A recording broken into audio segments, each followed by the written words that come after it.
কবিতার গৌরব স্বরচিত স্বরচিত মেকি নিলামে নিলামকৃত কর্তায় নবযুগের অধীশ্বর ধুলো পড়া রাস্তায় বঞ্চিত ঈশ্বরের নবকণ্ঠস্বর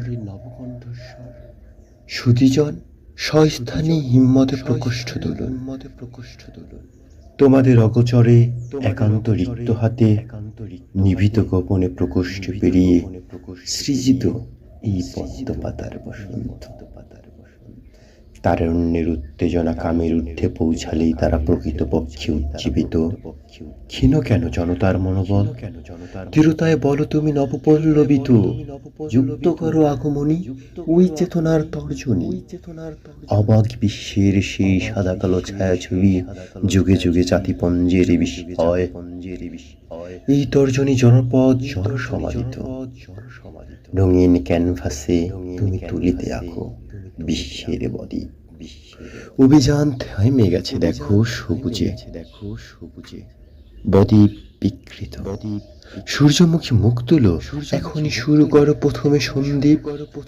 এখানে আজ হিমালয়ের গ্লানি হয় নামিত। পুরাণ পুঁথির অতলের যত বার্তা বাহক, প্রকৃতিপত্রে দীক্ষা নিয়ে তারা কবি, কুহক কণ্ঠের ধারক। ফুলের বসন্তে মহাকবি সযত্নে শ্রদ্ধা ভরে প্রিয়তম অরণ্য স্বরে অরণ্য খোঁজে। ফ্যাকাশে ধূসর বিশ্বের বুকে দাবানল দাহ, অতঃপর নত যেন ইন্দ্র জানায় অরণ্য ধর্ষিত হয়েছে প্রতিনিয়ত। থরে থরে সজ্জিত ফুটন্ত কৃষ্ণ চূড়ায় সলস ঠাকতেই নিতল হয়েছে অরণ্য দৃষ্টি সীমানা থেকে। পথিক তুমি খুঁজে নিও কুসুম তরু ছায়া, শুনতে পাবে সেখানে কবিতার ঘোর।